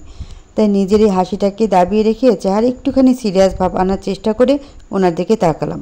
উনি চুপ করে বসে আছেন। এতক্ষণ কত কথা বলছিলেন আর এখন একেবারেই চুপ। কিছুক্ষণ নীরবতার পর আমি কিছু বলবো তার আগে উনি বলে উঠলেন, সো কালকের হেডলাইন কী হবে? আমি ভ্রুকুচকে তাকালাম ওনার দিকে। উনি আমার দিকে তাকিয়ে বিরক্তি নিয়ে বললেন, কি হলো বলো, কালকের হেডলাইন কী হবে? দেখে নিন আদ্রিয়ান আবরার জুহাইরের রাতের চেহারা। বর্ষণের রাতে 1 মে জার্নালিস্টের ফ্ল্যাটে রকিস্টার আদ্রিয়ান আবরার জুহাইর নাকি অন্য কিছু? আমি এখনও ভ্রুকুচকে তাকিয়ে আছি আদ্রিয়ানের দিকে। আজব, আমি একজন জার্নালিস্ট, ব্যাস এটুকু শুনে যা খুশি বলে যাচ্ছে। আমার কোনো কথা শোনার কোনো দরকারই মনে করছে না। ডিসগাস্টিং। খুব রাগ লাগছে, ইচ্ছে করছে আচ্ছা মতো কয়েকটা শুনিয়ে দিই। কিন্তু পরে মাথাটা ঠান্ডা করে ভাবলাম যে ওদের সাথে রেগুলারলি যা হয়, স্পেশালি ওর সাথে, তাতে ওর এই মুহূর্তে জার্নালিস্ট দেখলে এভাবে রিয়েক্ট করাটাই স্বাভাবিক। তাই মাথা গরম না করে ঠান্ডা মাথায় ব্যাপারটা হ্যান্ডেল করতে হবে। আমাকে এভাবে চুপ থাকতে দেখে উনি একটু জোরেই বললেন, কি হলো বলো, হেডলাইন কি দেবে? মানে কি লিখলে তোমাদের খবরটা বেশি বিক্রি হবে? কথাটা আমার গায়ে লাগলো, কারণ এই প্রফেশনটা আমার জন্য কি সেটা আমিই জানি। কিন্তু ওনার দিক দিয়েও উনি ঠিক, তাই সেটাকে গুরুত্ব না দিয়ে আমি ওনার দিকে তাকিয়ে মুচকি হেসে বললাম, খাদ্য সংকটে অবশেষে এক জার্নালিস্টের ফ্ল্যাটে নৈশভোজের আশায় গ্রেট রকিস্টার আদ্রিয়ান আবরার জুহাইর। এটা শুনে উনি ভ্রুকুচকে তাকালেন আমার দিকে। আমি একটা মেঘে হাসি দিয়ে বললাম, এই হেডলাইনটা কিন্তু দারুণ হবে, তাই না? বেশ চলবে। আদ্রিয়ান আমার দিকে অদ্ভুতভাবে কিছুক্ষণ তাকিয়ে থেকে ফিক করে হেসে দিলেন, আর ওনার হাসি দেখে আমিও হেসে দিলাম। উনি হাসতে হাসতেই বললেন, তুমি সব সময় এমন চিলমুড়ে কি করে থাকো বলো তো? আপনার মতো শর্ট টেম্পার হলে এই প্রফেশনে টিকতে পারতাম না স্যার। আমি short temper? Any doubt? Maximum ইন্টারভিউতে তো আপনি রিপোর্টারদের ওপর রেগে বোম হয়ে যান। তো তোমরা প্রশ্নগুলো এমন করো যে মাথা ঠিক রাখাটা মুশকিল হয়ে যায়। প্রশ্ন করার নাম করে অ্যাটাক করে কথা বলো। দরকারি প্রশ্নের চেয়ে অদরকারি আর অপ্রয়োজনীয় প্রশ্নই বেশি করো। আমি একটা ছোট্ট শ্বাস নিয়ে বললাম, আচ্ছা কফিটা খেতে খেতে কথা বলেই ঠান্ডা হয়ে যাবে। উনি ভ্রুকুচকে কফির মগে চুমুক দিলেন। বুঝতে পারছি উনি আমার ওপর খুব বিরক্ত হয়ে আছেন। আমিও কিছু না বলে কফির মগে চুমুক দিয়ে বাইরে তাকালাম। গুড়ি গুড়ি বৃষ্টি পড়া শুরু হয়ে গেছে। হালকা হালকা বিদ্যুৎ চমকাচ্ছে। সব কিছু একদম শান্ত। আদ্রিয়ানের দিকে তাকিয়ে দেখি উনি ভ্রুকুচকে কফি খাচ্ছে। আমি বললাম, আচ্ছা সব রিপোর্টারই কি একই রকম আজে বাজে প্রশ্ন করে? আদ্রিয়ান মাথা বাঁকা করে আমার দিকে তাকিয়ে বললেন, না ঠিক তা না, কেউ ভালো এবং কাজের প্রশ্নও করে। তাহলে সবাইকে ব্লেম করা কি ঠিক হচ্ছে? উনি ভ্রুটা কিঞ্চিত কুচকে বাইরে তাকিয়ে কফিতে চুমুক দিয়ে বললেন, জানি না, কিন্তু তোমাদের জার্নালিস্টদের সহ্য হয় না আমার। এরা পারে না এমন কোনো কাজ আছে নাকি? আমি মুচকি হেসে কফির মগটা পাশে রেখে ওনার দিকে তাকিয়ে বললাম, তো আপনার আর কী অভিযোগ আছে আমাদের মানে জার্নালিস্টদের নিয়ে? উনিও কফির মগটা আওয়াজ করে পাশে রেখে বললেন, ইরিটেটিং পিপল। কাজের কাজ তো কিছু হয় না এদের দ্বারা, সবই অকাজ। অ্যাক্ট্রেসের স্মৃতির সাথে একদিন একটা রেস্টুরেন্টে দেখা হয়েছে, তাই একবার লাঞ্চ করেছি। সেটা নিয়ে পরের দিন হেডলাইন হয়েছে, we are dating each other. Wow, মানে কিছু বলার নেই। আমি হেসে দিলাম। উনি বিরক্ত হয়ে আমার দিকে তাকিয়ে বলেন, তুমি হাসছো? হাসবেই তো, তুমিও তো সেই দলেরই, তাই না? আমি কোনো রকমই হাসি থামিয়ে বললাম, আচ্ছা হাসছি না, এরপর বলুন। এদের কীর্তি বলে শেষ করে যাবে না। এমনকি টাকার জন্য কাউকে যেমন উঁচুতে ওঠাতে পারে, ঠিক সেই রকমভাবেই এক ধাক্কা নিচে ফেলে দিতে পারে। রিডিকুলাস। সেলিব্রিটিদের মধ্যে কার বাচ্চা কতবার টয়লেটে যায় সেটাও তাদের প্রচার করতে হবে, কিন্তু সত্যি যে নিউজটা সবাইকে জানানো দরকার সেটার দিকে তাদের কোনো পাত্তাই নেই। আমি হাঁটুর উপর 2 হাত রেখে বললাম, ইউ আর রাইট, কিন্তু একটা কয়েনের যেমন এপিটোপিট আছে তেমনি সব কিছুরই এপিটোপিট আছে। মানে 7 বছর আগের কথা, একজন জার্নালিস্ট একজন মন্ত্রীর এগেনস্টে খুব স্ট্রং একটা আর্টিকেল তৈরি করেছিল উইথ প্রুফ। কিন্তু ওই মিনিস্টার যখন জানতে পারে ওই জার্নালিস্টের কথা, তখন উনি ওই জার্নালিস্টকে টাকার লোভ দেখায়। কিন্তু তাতেও যখন ওই জার্নালিস্ট মানতে চায়নি, তখন তাকে হুমকি দিতে শুরু করে, তার একমাত্র মেয়েকে রেপ করার, তাকে খুন করার, আরও বিভিন্ন হুমকি দেওয়া শুরু করে। কিন্তু উনি মানেননি। উনি অনেক কষ্টে ওনার মেয়ের সম্মান আর জীবন তো বাঁচিয়ে নিয়েছিল, কিন্তু নিজেকে বাঁচাতে পারেননি, প্রাণ দিতে হয়েছিল তাকে। এটুকু বলে আমি ওনার দৃষ্টির আড়ালেই নিজের চোখের পানিটা মুছে নিলাম। আদ্রিয়ান অবাক হয়ে বলল, উনি মারা যাবার পর ওনার মেয়ের কি হয়েছিল? কারোর জন্য তো জীবন থেমে থাকে না, তাই ওনার মেয়েও মরে যায়নি, শ্বাস নিচ্ছে এখনও। আদ্রিয়ান কিছু না বলে চুপ করে রইল। পরিবেশটা আবারও নিস্তব্ধ হয়ে গেল। শুধু বৃষ্টির হালকা হালকা ফোঁটার আওয়াজ আর মেঘের হালকা গর্জন শোনা যাচ্ছে। বেশ অনেকক্ষণ পর আদ্রিয়ানের দিকে তাকিয়ে বললাম, এখনও মনে হয় সব জার্নালিস্ট এক? সেটা কখনই মনে হয়নি আমার, তবে ম্যাক্সিমাম তো একই, তাই না? হ্যাঁ, সেটা ঠিক। আর আমি জানি আপনি আমার বিশ্বাস করে উঠতে পারছেন না, তবে আপনি এক রাত বিপদে পড়ে আমার ফ্ল্যাটে হেল্পের জন্য এসেছেন। এটাকে নিউজ করার মতো বিশেষ কিছু আমার মনে হচ্ছে না। আর আমি অতটাও চিপ রিপোর্টার না যে এসব বিষয় নিয়ে নিউজ বানাবো। আপনি আমার হিস্ট্রি চেক করে দেখতে পারেন। আমি ওই লেভেলের রিপোর্টারই নই। আদ্রিয়ান ইতস্তত করে বলল, বাবা, আমি আসলে আমার কাছে এটা শুধুমাত্র একটা প্রফেশন নয় আদ্রিয়ান, আমার জীবনের বিরাট একটা অংশ, আমার বেঁচে থাকার একমাত্র ভিত্তি বলতে পারেন। আদ্রিয়ান আমার হাতটা ধরে ওর 2 হাতের মধ্যে নিয়ে নিল। আমি ওর দিকে অবাক হয়ে তাকালাম। ও আমার চোখের দিকে তাকিয়ে বলল, আই এম সরি, আমার ওভাবে বলাটা ঠিক হয়নি। হঠাৎ করে যখন জানলাম যে তুমি একজন জার্নালিস্ট, তখন ইটস ওকে। আপনার দিক দিয়ে আপনি একদমই ঠিক ছিলেন। সত্যি বলতে আজকাল বেশিরভাগ জার্নালিস্ট তো এটাই করে, তাই না? বাট তবুও বাদ দিন তো এসব, মগটা দিন, সিনে রেখে আসি। এরপর সিনে মগ দুটো রেখে চোখে মুখে পানির ছিটে দিয়ে জোরে জোরে কয়েকটা শ্বাস নিয়ে নিজেকে শান্ত করলাম। অন্যের সামনে কেঁদে আর নিজেকে দুর্বল প্রমাণ করতে চাই না। এরপর মুখটা মুছে গিয়ে ওনার পাশে বসলাম। উনি মুচকি এসে সামনে তাকিয়ে বললেন, তো আজকালকার দিনে একা একটা ফ্ল্যাটে থাকার কারণ? কেউ না থাকলে তো একাই থাকতে হয়, তাই না? আদ্রিয়ান অবাক হয়ে তাকিয়ে বলল, তোমার বাবা মা? আমি আকাশের দিকে তাকিয়ে মলিন হেসে বললাম, মা জন্মের পরেই মারা গেছেন, আর বাবাও কয়েক বছর আগে পৃথিবীর মায়া ত্যাগ করেছেন। আই এম সরি, আমি জানতাম না। আমি ওনার দিকে তাকিয়ে মুচকি হেসে বললাম, জানার কথাও না। So don't be. তোমার আর কোনো রিলেটিভ নেই? বাবা মা না থাকলে দুনিয়াতে আর কেউ থাকে না। মামুর বাসাতেই ছিলাম 4 বছর। কিন্তু আমি একটা তাচ্ছিলের হাসি দিয়ে বললাম, বাদ দিন এসব। ওকে, আমি হয়তো একটু বেশি পার্সোনাল ইস্যুতে ঢুকে যাচ্ছি। আমি মাথা নিচু করে বসে রইলাম আর মনে মনে বললাম, আই এম সরি আদ্রিয়ান, আপনি আমার মাত্র এক রাতের অতিথি। তাই আপনাকে আমার জীবনের ভয়ঙ্কর কালো সত্যগুলো বলতে চাই না। আপনি যার কাছে এক রাতের জন্য আশ্রয় চেয়েছেন, সে নিজেই পালিয়ে বেড়াচ্ছে নিজেরই খুব কাছের মানুষদের কাছ থেকে। প্রতিটা মুহূর্তে ভয়ে থাকি ধরা পড়ে যাবার ভয়ে। এসব ভাবতেই উনি বললেন, তোমার বয়ফ্রেন্ড নেই? আমি ভ্রুকুচকে তাকালাম ওনার দিকে। তারপর বললাম, সেটা দিয়ে আপনি কি করবেন? উনি একটু রাগী গলায় বললেন, আছে কিনা বলো। ওনার রাগী কণ্ঠে একটু দমে গেলাম, কারণ ওনার রাগের সাথে খানিকটা পরিচিত আমি, তাই নিচু গলায় বললাম, না নেই। উনি একটা শ্বাস নিয়ে বললেন, যাক। সেটা শুনে আমি জিজ্ঞাসু দৃষ্টিতে তাকিয়ে কিছু বলতে যাব, তার আগে উনি বললেন, বাই দ্য ওয়ে, তুমি রান্নাটা খুব ভালো করো। ভালোই হলো, বিয়ের পর আর ওই স্টুপিড শেফদের ডিসকাস্টিং রান্না খেতে হবে না। আমি বাইরে তাকিয়ে আনমনে বললাম, পরক্ষণে খেয়াল হলো কি বললেন উনি। চমকে গিয়ে ভ্রুকুচকে ওনার দিকে তাকিয়ে বললাম, বিয়ের পর মানে?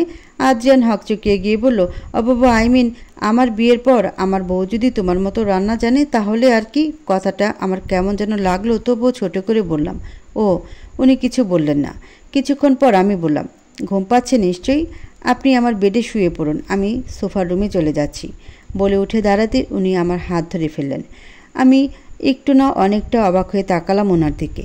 ওনার চোখে এক অদ্ভুত চাহনি আর ঠোঁটে ঝুলে আছে মুচকি এক হাসি। আমার কেমন একটা লাগছে, হার্টবিট দ্রুত গতিতে ছুটছে, নিঃশ্বাস না চাইতেও ভারী হচ্ছে। এই অনুভূতির কারণ আমার জানা নেই। বাইরে বৃষ্টির গতি হঠাৎ করে বৃদ্ধি পেল, যেন বৃষ্টিও আজ কিছু জানাতে চাইছি। উনি স্লো ভয়েজে বললেন, আজ একটা রাত না ঘুমালে আমার বিশেষ কোনো সমস্যা হবে না। তোমার কি খুব সমস্যা হবে? আমি কিছু না বলে অবাক হয়ে তাকিয়ে আছি ওনার দিকে। সেটা দেখে উনি মুচকি এসে বললেন, কি হলো, বসো। আমি অবাক হয়ে ওনার দিকে তাকিয়ে থেকে ওনার পাশে বসে পড়লাম। ঘুমাবেন না? আজ জেগে থাকি না, সমস্যা কি? রাত জেগে থাকার অভ্যাস আমার নেই, কিন্তু কেন জানি ওনাকে না করতে ইচ্ছে করছে না, তাই চুপ করে রইলাম। উনিও চুপ করে আছেন। বৃষ্টির বেগ আবারও বৃদ্ধি পেয়েছে। আকাশের দিকে তাকিয়ে মনে হচ্ছে বাজ পড়াও শুরু হবে, আর সেই সাথে আমার ভেতরের ভয়টাও বাড়ছে, কারণ বাজ পড়া বৃষ্টির রাতগুলো বারবার আমাকে সেই ভয়ঙ্কর অতীতগুলো মনে করিয়ে দেয়। কিছুতেই স্বাভাবিক থাকতে পারি না আমি। অন্যান্য দিন তো স্লিপিং পিল খেয়ে কম্বলে মুড়ি দিয়ে কাঁদতে কাঁদতে ঘুমিয়ে পড়ি। আজ কি করব? আদ্রিয়ানের সামনে নিজেকে শক্ত কি করে রাখবো? চুপচাপ বসে এগুলোই ভাবছিলাম। দীর্ঘ সময় নীরবতা ভেঙে আদ্রিয়ান বললেন, জানো, বৃষ্টির দিনগুলো আমার খুব পছন্দের। বাইরে পড়তে থাকা বৃষ্টি দেখতে দেখতে ধোয়া ওঠানো কফির মগে চুমুক দেওয়া, আবার বৃষ্টি দেখতে দেখতে গিটার বাজানোটাও আমার খুব পছন্দের কাজ। এনিওয়ে, তোমার বৃষ্টি ভালো লাগে? আমি এতক্ষণ আকাশের দিকে তাকিয়েছিলাম। ওনার কথা শুনে আকাশের দিকে তাকিয়ে মুচকি হেসে বললাম, এক সময় খুব ভালো লাগতো, কিন্তু এখন ভয় লাগে। তবে আগের মতো অতটা ভয় না পেলেও ভয়টা পুরোপুরি কাটাতে পারিনি। আদ্রিয়ান ভ্রু কুঁচকে আমার দিকে তাকিয়ে বললেন, বৃষ্টিকে ভয় পাও? স্ট্রেঞ্জ। আমি ওনার দিকে তাকিয়ে মলিন হেসে বললাম, আই নো, বাট বৃষ্টিকে ভয় পাই। ভয় পাওয়ার মতো কি আছে? আমি কথাটা ঘোরানোর জন্য হালকা হেসে বললাম, আচ্ছা বাদ দিন এইসব। আর কিছু লাগবে আপনার? উনি হয়তো বুঝতে পারলেন আমি কথাটা এড়িয়ে যেতে চাইছি, তাই কথা না বাড়িয়ে বললেন, না আপাতত আর কিছু চাই না। তুমি আমাকে নিয়ে ব্যস্ত না হয়ে একটু শান্ত হয়ে বসো তো। লিসেন, আমার আজ ঘুমোতে একদমই ইচ্ছে করছে না, আর তুমিও যে আজ ঘুমোতে পারবে না আমি জানি। কজ একা একটা ফ্ল্যাটে একটা ছেলেকে রেখে ঘুম আসবে না, আনইজি লাগবে তোমার। যেহেতু দুজনেরই ঘুম আসবে না, সো গল্প করে রাতটা পার করে দিই, সেটা ভালো হবে না? আপনি দেখছি আজ খুব গল্প করার মুডে আছেন। আদ্রিয়ান এবার আমার দিকে তাকিয়ে বাঁকা হেসে হালকা ঝুঁকে বললেন, এরকম সুন্দরী একটা মেয়ে পাশে থাকলে তো অনেক কিছুরই মুড হয়, তাই না?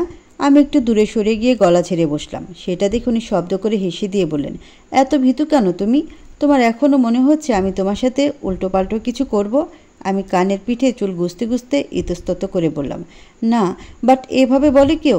উনি ফ্লোরে এক হাতের ভর নিয়ে আমার দিকে তাকিয়ে ভ্রু নাচিয়ে বললেন, তাহলে কিভাবে বলে? আমি এবার ভ্রুকুচকে বিরক্তি নিয়ে ওনার দিকে তাকিয়ে বললাম, লোকে ঠিকই বলে আপনারা সেলিব্রিটিরা সত্যিই অসভ্য, তাই? Any doubt? উনি এবার একটা বাঁকা হাসি দিলেন। তারপর ওনার এক হাত আমার উপর দিয়ে নিয়ে ফ্লোরে রেখে আমার দিকে বেশ অনেকটা ঝুঁকে গেল। আমি একটা ঢোক গিলে কাঁপা কাঁপা গলায় বললাম, কাকা কী করছেন? ভেবে তো ছিলাম কিছু করব না, কিন্তু কিছু না করে অসভ্য হবার চেয়ে কিছু করে অসভ্য হওয়াটা বেটার না? বলে মুখটা আরেকটু এগিয়ে আনতেই আমার প্রাণ যায় যায় অবস্থা। উনি কিছুই করবে না সেটা জানি আমি, কিন্তু ওনার এত কাছে আসাতে তো আমার অবস্থা খারাপ হচ্ছে। কেমন অদ্ভুত এক অনুভূতি হচ্ছে। নিজেকে অনেক কষ্টে সামলে একটা মেয়েকে হাসি দিয়ে বললাম, এই দেখুন আপনি আবার আমার কথাগুলোকে সিরিয়াসলি নিয়ে নিচ্ছেন, আমি তো মজা করছিলাম। আদ্রিয়ান মুচকি এসে সরে গেল। আমিও সোজা হয়ে বসে একটা শান্তির নিঃশ্বাস নিলাম। আর একটু হলে দম আটকে যেত আমার। বাপরে বাপ! আমি হাত দিয়ে চুলগুলো ঠিক করে ওনার দিকে তাকালাম।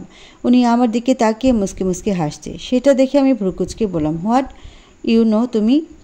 এটুকু বলতে না বলতে প্রচণ্ড জোরে চারপাশ কাঁপে বজ্রপাত হলো। আমি সাথে সাথে দুই হাতে কান চেপে ধরে চোখ খিচে বন্ধ করে জোরে চিৎকার দিয়ে উঠলাম, আব্বু! চোখ খিচে বন্ধ করে কানে হাত দিয়ে কাঁপছি আমি। চোখ বন্ধ রাখা অবস্থাতেই বুঝতে পারলাম আদ্রিয়ান আমার দুই হাতের বাহু ধরে হালকা ঝাঁকিয়ে বললেন, কি হয়েছে অনিমা? জাস্ট বাস পড়েছে, কিছু হয়নি, তাকাও। এভরিথিং ইজ নর্মাল, তাকাও। ওনার কথাগুলো আমার কানে গেলেও আমি চোখ খোলার সাহস পাচ্ছি না। ভয়ে হাত পা কাঁপছে আমার। বারবার সেই রাতগুলোর কথা মনে পড়ছে। সারা শরীর অসম্ভব রকম কাঁপছে। হঠাৎ গালে আদ্রিয়ানের হাতের ছোঁয়া পেলাম। ও গালে হাত দিয়ে ঝাঁকিয়ে বললেন, লুক অ্যাট মি, কিছু হয়নি, দেখো। আমি আস্তে আস্তে চোখ খুলে তাকালাম ওনার দিকে। ওনার চেহারা চিন্তার ছাপ স্পষ্ট। আমি জোরে জোরে শ্বাস নিচ্ছি। উনি আমাকে এক হাতে জড়িয়ে নিয়ে বললেন, বাস পড়েছিল, কিছু হয়নি, দেখো। কিন্তু আমার চোখের সামনে শুধু সেই নৃশংস ঘটনাগুলো ভাসছে, আর কিছুই না। তাই শুধু বললাম, আব্বু, আব্বু। আদ্রিয়ান কিছু বলবে তার আগে আবারও আওয়াজ করে বজ্রপাত হলো, আর আমি সামনের ব্যক্তিটিকে জড়িয়ে ধরলাম। এই মুহূর্তে আমি কি করছি না করছি আমার কোনো খেয়াল নেই। এই মুহূর্তে আমার শুধু একটা অবলম্বন চাই, যার দ্বারা আমি নিজেকে শান্ত করতে পারবো। উনিও শক্ত করে জড়িয়ে ধরলেন আমাকে। এই ঠান্ডা পরিবেশে ঘামে ভিজে যাচ্ছি আমি, দম বন্ধ হয়ে আসছে। ধীরে ধীরে সব কিছু অন্ধকার হয়ে আসছে। মনে হচ্ছে কোনো অতল সাগরে তলিয়ে যাচ্ছি আমি, যেখান থেকে চেয়েও বেরোতে পারছি না। আস্তে আস্তে চোখ খুললাম। মাথাটা বেশ ভারী লাগছে। ভালোভাবে তাকিয়ে মোমের আবছালোতে বুঝতে পারলাম রুমের বেডে শুয়ে আছি। ধীরে ধীরে সবটা মনে পড়ল। এই ভয়টাই পাচ্ছিলাম আমি। আমি জানতাম আমি নিজেকে সামলাতে পারবো না। পাশে তাকিয়ে আদ্রিয়ানকে বসে থাকতে দেখে হুড়মুড়িয়ে উঠে বসলাম। আদ্রিয়ান শান্ত গলায় বললেন, আস্তে, এত তাড়াহুড়োর কিছু হয়নি। আমার বেশ মজা লাগছে, বেচারা আমার বাসায় অতিথি হয়ে এসে আমারই সেবা করছে। তারপরও জড়িয়ে ধরছি আমি ওকে। ও কি ভাবলো? আর আমি ভেতরে কি করে এলাম? নিশ্চয়ই আদ্রিয়ান এনেছে। ও আল্লাহ, আমি আসলে একটা প্যানিক। আমার কাছে যে আসে সেই ঝামেলায় পড়ে। আমি ওনার দিকে তাকিয়ে ইতস্তত করে বললাম, আই অ্যাম সরি, আসলে ডোন্ট বি সরি। এখন কেমন লাগছে? বেটার। বাট বাজ পড়লে এত ভয় পাও কেন তুমি? কিছু না বলে মাথা নিচু করে আছি, কারণ এই মুহূর্তে কিছু বলার নেই আমার। কি বলবো? এই বাজ পড়া বৃষ্টির রাতগুলোই তো আমার জীবনের কাল ছিল। আমাকে চুপ থাকতে দেখে আদ্রিয়ান বলল, ওকে, বেলকনিতে চলো, একটু ফ্রেশ লাগবে। আমি একটু গুটিয়ে বসলাম, তারপর মাথা নাড়লাম। উনি ব্যাপারটা বুঝতে পেরে মুচকি হেসে বললেন, বাইরে এখন আর বাস পড়ছে না, বিদ্যুৎও চমকাচ্ছে না, আমরা গিয়ে বসতে পারি। ভালোভাবে খেয়াল করে দেখলাম সত্যি সব থেমে গেছে, এখন শুধু গুড়ি গুড়ি বৃষ্টি আছে বাইরে। টেবিল ঘড়ির দিকে তাকিয়ে দেখি রাত 3:30 বাজে। আজান আমার দিকে হাত বাড়িয়ে দিয়ে বললেন, চলো। আমি আজানের দিকে খানিকক্ষণ তাকিয়ে থেকে ইতস্তত করে ওনার হাতটা ধরলাম। উনি হাত ধরে বেলকনিতে নিয়ে গেলেন। এরপর দুজনে ফ্লোরে বসলাম। তবে কেউ কোনো কথা বলিনি, দুজনে বেশ অনেকক্ষণ নীরব ছিলাম। নীরবতা ভেঙে আমিই বললাম, একটু বিরক্ত করে ফেললাম আপনাকে, তাই না? উনি ভ্রুকুচকে আমার দিকে তাকিয়ে বললেন, কোন ব্যাপারে? বুঝতে পারলাম বুঝেও না বোঝার ভান করছেন, তাই মুচকি হেসে বললাম, না মানে এতক্ষণ সেন্সলেস ছিলাম, আপনাকে এভাবে টেনশনে ফেলে দিলাম। সেই দিক দিয়ে বলতে গেলে তো আমিও তোমাকে বিরক্ত করেছি। আমি আর কিছু বললাম না। আবারও কিছুক্ষণ পরিবেশটা নীরব রইল। দুজনেই তাকিয়ে বাইরের গুড়ি গুড়ি বৃষ্টি দেখছি। হঠাৎ উনি বললেন, তোমার আব্বুকে খুব ভালোবাসো তাই না? আমি একটা দীর্ঘশ্বাস নিয়ে বললাম, আমি যতটা ভালোবাসি আব্বু আমাকে তার থেকে অনেক বেশি ভালোবাসতেন। অজ্ঞান অবস্থায় তো আব্বু আব্বু করছিলে। বাইরে ওসব কী বলছিলে তুমি? কি বলছিলাম জানি না, কোনো তালমিল পাচ্ছিলাম না তোমার কথার। তোমাকে কোলে নিয়ে রুমে এনে শুয়ে দেবার পরে কী সব বলছিলে। আব্বু বলে চেঁচাচ্ছিলে, প্লিজ ছেড়ে দিন আমাকে, প্লিজ এটা করবেন না, এসব বলছিলে। আবার কখনো বলছিলে, ভাইয়া প্লিজ আমার কাছে এসো না, যেতে দাও আমায়। এই ভাইয়া কে? আর কি করেছিল তোমার সাথে? আমি কিছু না বলে মাথা নিচু করে রইলাম। অতীতগুলো খুব বেশি যন্ত্রণা দেয়। যেখানে নিজের লোকেরাই এমন করতে পারে তখন অন্যের কী দোষ? টাকার লোভ মানুষকে দিয়ে কি না করায়। বিশ্বাস করে যাদের কাছে আশ্রয় নিয়েছিলাম তারাই আমার সাথে, না চাইতেও চোখ দিয়ে জল গড়িয়ে পড়ল। সেটা দেখে আজান আমার কাঁধে হাত রেখে বললেন, আরে হোয়াই আর ইউ ক্রাইং? আচ্ছা আমি আর কিছু জিজ্ঞেস করব না, চিল। আমি আর কিছু বললাম না, চুপ করে রইলাম। আজান নিজেই আমার মাথাটা ওর কাঁধে নিয়ে গেল। আমি বেশ অবাক হলাম, কিন্তু কিছু বললাম না। হয়তো আমাকে কাঁদতে দেখি এমন করছে, সান্ত্বনা দিতে। আর আমারও এই মুহূর্তে এরকম একটা কাঁধের খুব দরকার ছিল, তাই কিছু চিন্তা না করে চোখ বন্ধ করে নিলাম। রোদের আলো চোখে পড়তে জেগে গেলাম। চোখে হাত দিয়ে আলতো করে চোখ খুলে দেখি বেডে শুয়ে আছি। শীত, ঘুমিয়ে পড়েছিলাম আর এবারও নিশ্চিত আদ্রিয়ানই রুমে এনেছে। চোখ ডলতে ডলতে উঠে বসে দেখি আদ্রিয়ান রুমে কোথাও নেই। তবে কি চলে গেছে ও? আস্তে করে উঠে বেলকনিতে গেলাম। সারা রাত বৃষ্টির পর আকাশ একেবারেই পরিষ্কার হয়ে গেছে। ভেজা স্নিগ্ধ সকালের এই নরম রোদের আলো চারপাশটা ঝকঝক করছে। হঠাৎ পেছন থেকে কেউ বলে উঠল, গুড মর্নিং ম্যাডাম। আমি চমকে পেছনে তাকালাম। আদ্রিয়ান 2 হাতে 2টো কফির মগ নিয়ে দাঁড়িয়ে আছে। আমি তো অবাকের শেষ প্রান্তে গিয়ে পৌঁছেছি। হাঁ করে তাকিয়ে আছি ওনার দিকে। উনি এসে আমার সামনে দাঁড়িয়ে বললেন, কি হলো, হাঁ করে আছো কেন? আমি অবাক হয়ে তাকিয়ে থেকে বললাম, আপনি কফি বানিয়ে এনেছেন? হ্যাঁ। Annie problem? ব্রুকুচকে বললেন। বাট কিভাবে? উনি মুচকে এসে বললেন, এটুকু কষ্ট হয়েছে সব খুঁজে পেতে, বাট পেরেছি। টেস্ট ইট। কষ্ট করার কি দরকার ছিল আমায় ডাকতেন? তুমি ঘুমোচ্ছিলে তাই জাগাতে ইচ্ছে করছিল না। আর তাছাড়া 2 মগ কফিই তো বানিয়েছি। এ আর এমন কি? আমি মুচকি হেসে মগটা নিলাম। উনি মুখ ছোট করে বললেন, খারাপ হলেও কিন্তু বলবে না খারাপ হয়েছে, ওকে? আমি হেসে দিলাম ওনার কথার সাথে, উনিও হেসে দিলেন। এরপর দুজনে রেলিং ধরে দাঁড়িয়ে কফি খেতে খেতে বাইরের স্নিগ্ধ পরিবেশটা যেন সারা রাত কান্না আর গর্জনের পর এখন পরিবেশটা মন খুলে হাসছে। সেই হাসিতে চারপাশ ঝকঝক করছে। কিন্তু মানুষের জীবনটা তো এত সহজ না ভেবে একটা দীর্ঘশ্বাস নিলাম। একটু পরে কারেন্ট চলে এলো। সেটা দেখে আদ্রিয়ান বলল, থ্যাংক গড। তুমি তোমার ফোনটা একটু চার্জে দাও প্লিজ। চার্জ হতে হতে আমি ব্রেকফাস্ট করছি, ওকে? আমি ফোন চার্জে দিয়ে কিচেনে চলে গেলাম পাস্তা বানাতে। পাস্তা বানিয়ে নিয়ে এসে দেখি আদ্রিয়ান আমার ফোন ঘাটছে। আমাকে দেখে উনি বললেন, সামনের মেন রোডে আমার ম্যানেজার গাড়ি নিয়ে ওয়েট করবে। ওই পর্যন্ত কি করে যাব? কেউ দেখে নিলে তো জেকে ধরবে। আমি কিছু একটা ভেবে বললাম, আমার স্কুটিতে করে আপনাকে ওই জায়গায় নামিয়ে দিয়ে আমি অফিসে যাব। Okay thanks. এরপর দুজনেই খেতে বসলাম। একটু পর উনি চলে যাবে আর হয়তো এভাবে দেখা হবে না। মনটা খারাপ লাগছে, কিন্তু ওনার মধ্যে মন খারাপের কোনো ছাপ নেই। থাকবেই বা কেন? থাকার তো কোনো কারণ নেই। খেয়ে আমি রেডি হয়ে নিলাম আর উনিও টি-শার্ট জ্যাকেট পরে নিলেন। এরপর দুজনেই বেরিয়ে পড়লাম। হেলমেট পরে থাকায় ওনাকে কেউ চিনতে পারেনি। স্কুটি করে ওনাকে ওনার গাড়ির সামনে নামিয়ে দিয়ে নিজেও নামলাম। উনি বললেন, বাই। আমিও মুচকি হেসে বললাম, বাই।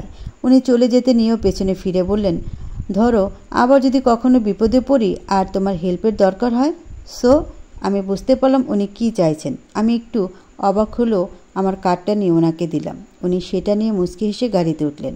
গাড়ি স্টার্ট করতে উনি হাত নাড়লেন আর আমিও হাত নেড়ে বিদায় দিলাম ওনাকে। যতক্ষণ গাড়িটা দেখা গেছে তাকিয়েছিলাম আমি। জানি না আর দেখা হবে কি না।